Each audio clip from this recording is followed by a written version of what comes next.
Welcome back to என் சமையல் ledger with Vinodkumar. இன்றைக்கி நம்ம சமைக்க போகிறது ஒரு இன்ட்ரெஸ்டிங்கான டிஷ். கத்திரிக்காய் வச்சு ஒரு டிஷ் பண்ண போகிறோம். கத்திரிக்காயில் ஏகப்பட்ட வெரைட்டிஸ் இருக்குது, ஏகப்பட்ட சைஸ்லேயும் கத்திரிக்காய் இருக்குது. ஒரு கத்திரிக்காய் வெரைட்டிக்கும் ஒரு டேஸ்ட் இருக்குது. நம்ம இன்றைக்கி சின்ன கத்திரிக்காய் வச்சு ஒரு டிஷ் பண்ண போகிறோம். நார்மலாக சின்ன கத்திரிக்காயில் எண்ணெய் கத்திரிக்காய் குழம்பு ரொம்ப ஃபேமஸ். நம்ம இன்றைக்கி அதே மாதிரி எண்ணெய் கத்திரிக்காய் பொரியல் பண்ண போகிறோம். இது கத்திரிக்காய் பிடிக்காதவங்க கூட சாப்பிடுவாங்க. இது நம்ம பொரியலாகவும் சாப்பிட்லாம், சாதத்தில் பிசைஞ்சு கத்திரிக்காய் சாதமாகவும் சாப்பிட்லாம். இதுக்கு என்னென்ன பொருட்கள் தேவைன்றதை பார்க்கலாம். சின்ன கத்திரிக்காய் 10லேருந்து 15 நம்பர், காஞ்ச மிளகா 5லேருந்து 6 நம்பர், கடலைப்பருப்பு 2 டேபிள் ஸ்பூன், மல்லி விதை 1 டேபிள் ஸ்பூன், பூண்டு 5லேருந்து 6 பல்லு, கருப்பு எள்ளு 1/2 டேபிள் ஸ்பூன், ஜீரகம் 1/2 டேபிள் ஸ்பூன், உப்பு தேவையான அளவு, 4லேருந்து 5 டேபிள் ஸ்பூன் கடலெண்ணெய். எண்ணெய் கத்திரிக்காய்க்கு முக்கியமான பொருள் வந்து நம்ம ஸ்டஃப் பண்ண போகிற மசாலா. நம்ம ஆல்ரெடி இன்க்ரீடியன்ஸை சொல்லிட்டோம். அந்த இன்க்ரீடியன்ஸ் எல்லாத்தையும் நம்ம ட்ரை ரோஸ்ட் பண்ணணும். இப்போ கடாய் சூடாகிடுச்சு, கொஞ்சம் மீடியம் ஃப்ளேமில் வச்சுக்கோங்க. ஃபஸ்ட் நம்ம கடலைப்பருப்பு வறுக்க போகிறோம்.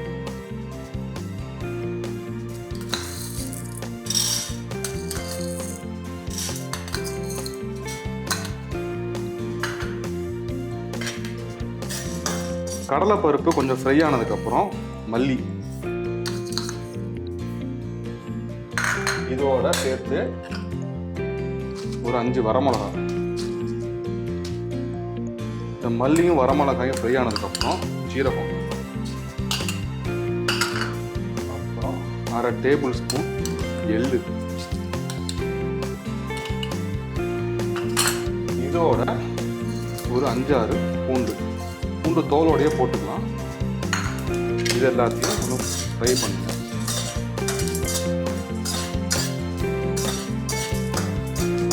இப்போ இதெல்லாம் ஃப்ரை ஆகிடுச்சு. அடுப்பு ஆஃப் பண்ணிட்டு இது கொஞ்சம் நேரம் கூல் ஆகட்டும். கூல் ஆனதுக்கப்புறம் நல்லா இதை வந்து நல்லா பொடியாக அரைச்சிருக்கோம். வறுத்த மசாலா ஆடுற கேப்பில் நம்ம கத்திரிக்காயை கட் பண்ணி வச்சுக்கணும். கத்திரிக்காய் கட் பண்ணுறது தான் இது ரொம்ப முக்கியம். எப்படி கட் பண்ணுறதை பார்த்துக்கோங்க. கத்திரிக்காயை மேலே காம்பை எடுத்துட்டு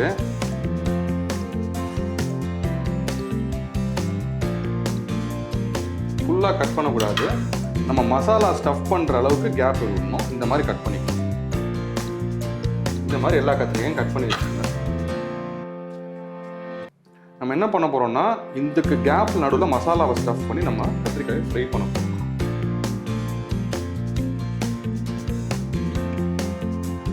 கத்திரிக்காய் கட் பண்ணுறப்போ கொஞ்சம் செக் பண்ணிக்கோங்க, உள்ளுக்குள்ளே பூச்சி இருக்கான்னு செக் பண்ணிக்கோங்க. ஏன்னா கத்திரிக்காயில் பூச்சி வர்றதுக்கு நிறைய சான்ஸ் இருக்குது.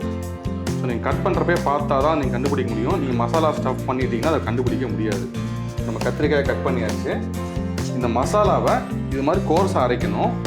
இது அரைக்கிறப்ப இதுக்கு தேவையான உப்பை சேர்த்துக்கோங்க. நம்ம மசாலா உப்பு இல்லாமல் அதை ஸ்டஃப் பண்ணோம்னா கத்திரிக்காயில் உப்பு ஏறாது. ஸோ முதல்ல வந்து இதோட உப்பு சேர்த்து அரைச்சிக்கோங்க. இப்போ இந்த மசாலாவை வந்து நம்ம கத்திரிக்காயில் ஸ்டஃப் பண்ணலாம். கொஞ்சம் டைட்டாக ஸ்டஃப் பண்ணிக்கோங்க. இப்போ எடுத்து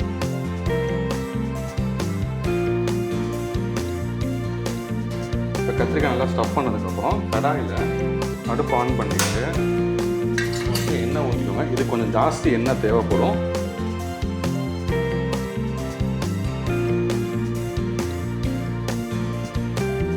ஒரு 2லேருந்து 3 டேபிள் ஸ்பூன் எண்ணெய் தேவைப்படும்.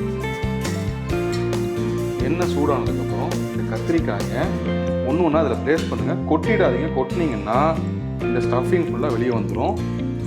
மெதுவாக ப்ளேஸ் பண்ணுங்க.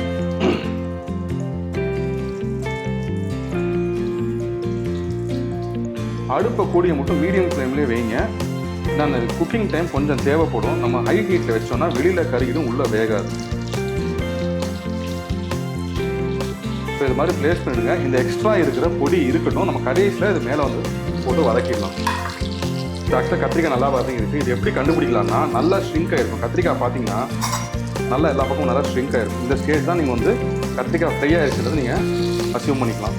இந்த இடத்துல இந்த மசாலாவை மேலே கொஞ்சம் தூவி விட்டுருங்க. ஏன்னா உள்ளுக்குள்ள மசாலா நல்லா இறங்கியிருக்கும். வெளியிலேயே கொஞ்சம் மசாலா தேவை. நம்ம மசாலா வரைக்கும் நம்ம ஃப்ரை பண்ணதுனால இது ரொம்ப நேரம் ஃப்ரை பண்ண வேண்டாம். ஒரு 2 to 3 மினிட்ஸ் இதுக்கப்புறம் ஃப்ரை பண்ணால் போதும். சுவையான எண்ணெய் கத்திரிக்காய் பொரியல் ரெடி. இது தயிர் சாதத்துக்கு பெஸ்ட்டு காம்பினேஷன்.